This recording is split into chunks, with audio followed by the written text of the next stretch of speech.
So, trust me on this one, putting time into a project or a passion piece only for it to fall apart in the 11th hour is absolutely gutting. And the same can actually be said of video games, especially those that require a substantial time commitment. To get to that sweet endgame only for it to conclude in a disappointing manner is the absolute worst. But unfortunately, that's what we're going to be talking about today. As I'm Jules, this is WhatCulture.com, and these are 10 long video games that fell apart at the very end. Number 10. Borderlands. It may seem obvious now that Borderlands likes to try and subvert expectations and mess with the player, but in 2009 it just wasn't something that players were expecting. The first game did a great job of luring in players as treasure hunters with the promise of untold wealth and whatnot at the heart of its vault. Gamers have had looters before, with the likes of Diablo and Warcraft, but not so much in the shooting genre, hence the looter shooter was born. For its debut, Borderlands is a big game, even without its DLC. Players can expect to put in a good 30 hours if they want to finish every quest and explore the full potential of the skill system, but they definitely won't get all the weapons though, that is for damn sure. So naturally, it wouldn't be unreasonable to think that the end game payoff would excel what Borderlands had already established, but it didn't though, culminating in a boring arena boss fight with a generic tentacled monster thing. Oh, and some randomized loot that isn't any better or worse than what could have been potentially picked up throughout the rest of the game. Cheers. Number 9. Guardians of the Galaxy.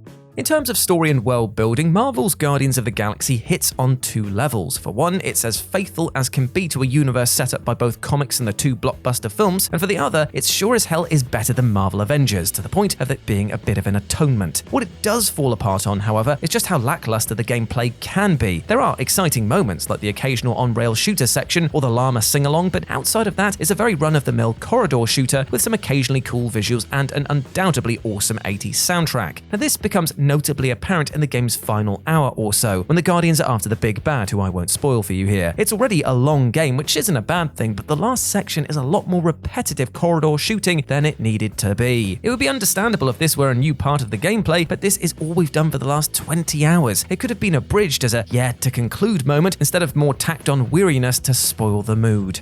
Number 8. Days Gone. Now, Days Gone is a good game. Sure, it doesn't really innovate outside of either the open world or zombie genre, but that's not a bad thing here. It's got a gorgeous world to explore, building Deacon's bike into some sort of magnum opus is fun, and the horde moments can be very dicey indeed. The story is arguably what fuels the negativity at it, as is Deacon's gruff persona type thing that he's got going on. However, as a whole, it can be a blast. That is, until the final act. In brief, Deacon has been searching for his presumed dead wife, then learns that she's alive at a militia base. He's already been through a fair bit, so naturally you'd be right in thinking that finding her would be the token happy ending, but far from it, as the game tacks on more excuses to backtrack to previous areas, shoehorn in some unnecessary betrayals, and basically try to get some sort of mileage out of the player, which is a shame as it completely flattens the late game twist that could have been more exciting had it not been delivered sooner. Number 7. LA Noire.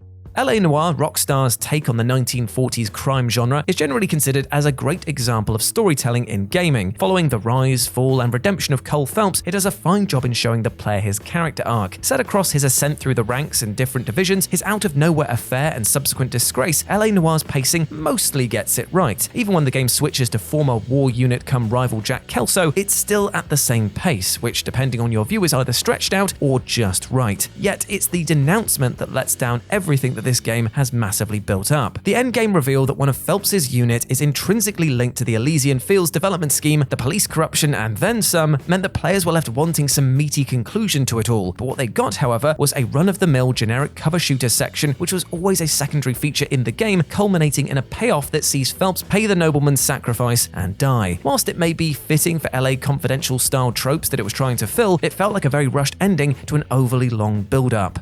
Number 6. Mad Max. Mad Max had the misfortune of being released on the same day as Metal Gear Solid 5, and as such was a bit overshadowed, which is a shame as it's actually quite a decent romp through the wastelands with some solid vehicular combat. And taken as an individual experience rather than a movie companion, it tells a decent story of Max and his quest for survival. Ambushed at the start by one of Immortan Joe's kids, Max is left for dead, only to be driven by his quest to build a car, which is then also driven. For the most part, it's an entertaining action-adventure through an open world filled with kooky characters. There are even glimmers of hope that Max will find redemption, or at least find somewhere better to live than the wasteland, which is why it's a letdown that in the finale, after a somewhat uninspiring battle with Scrotus, that Max gets his dream ride and, well, that's just about it. The endgame is just Max has a better car now and that's it. Guess it's reminiscent of the film's unhappy endings in that regard, but still, come on. Number 5. XENOGEARS.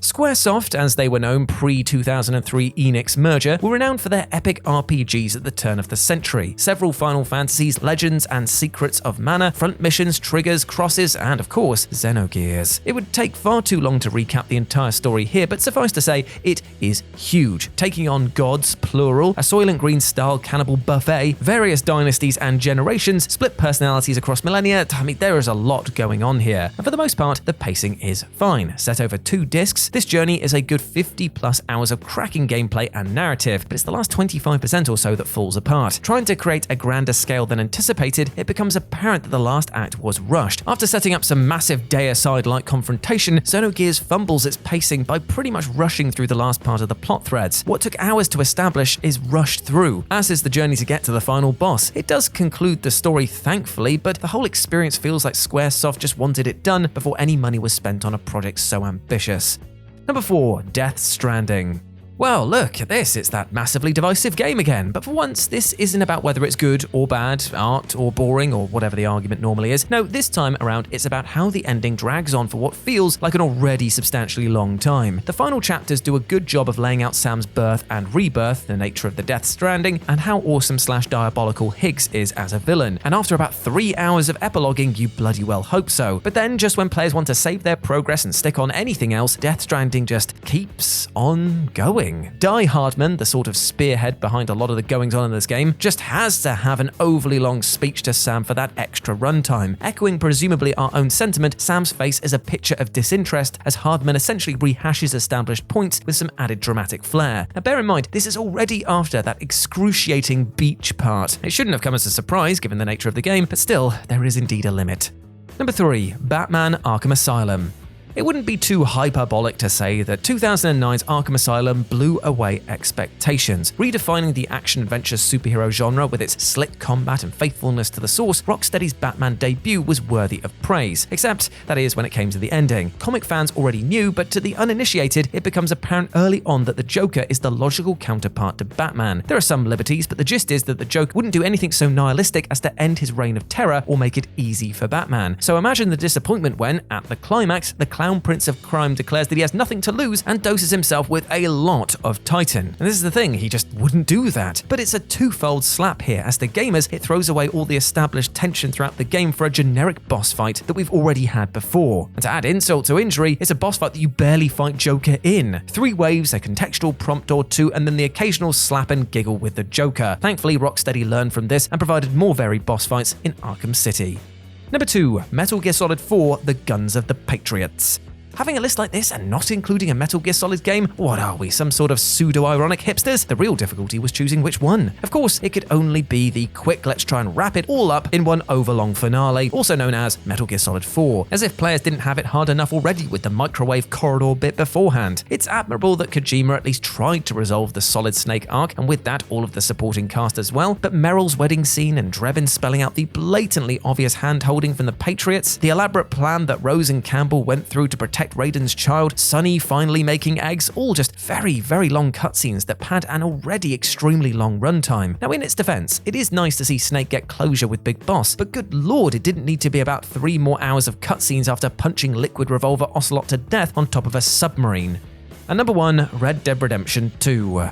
Another outing from Rockstar on this list, which tells us one thing entirely: Rockstar cannot take the hint when it comes to wrapping things up. Red Dead Redemption 2 is a massive improvement on the first game in so many regards. Beautiful graphics, that uncanny attention to detail that usually goes amiss, alongside a well-crafted living world. In that sense, it is an amazing game to play through. However, much like the first one, it also features an epilogue that just has to wrap a few things up. Whereas the first one only put players in Jack Marston's shoes for a few hours, Red Dead Redemption 2 takes a few liberties with gamers playing as his Pa. Perhaps to flesh out the character and make his death more poignant in the sequel, as this is the prequel, 2's endgame content just never seems to end. From establishing a job and lodgings with his family, to being a farmhand, to building the Marston Ranch, it just drags on for far too long. It could have been abridged either in cutscene form or with creative cutaways. Was it really necessary to hammer in that many fence posts? Alas, no, it just outstays its welcome for a lot longer than needed. A bit like this list really, so I'll wrap things up. And there we go, my friends. Those were 10 long video games that fell apart at the very end. I hope that you enjoyed that, and please let me know what you thought about it down in the comments section below. As always, I've been Jules. You can go follow me over on Twitter at RetroJ, or you can swing by Live and Let's Dice, where I do all of my streaming outside of work. It'd be great to see you over there. But before I go, I just want to say one thing. I'm not going to let you fall apart at the end, so I'm going to fill you full of positivity, my friend, because you are a massive legend. You deserve all of the best things in life, like love, happiness, and success. And don't let anything or anyone else tell you otherwise, all right? You are an absolute winner. Now go out there and show them what for. As always, I've been Jules. You have been awesome. Never forget that. I'll speak to you soon. Bye.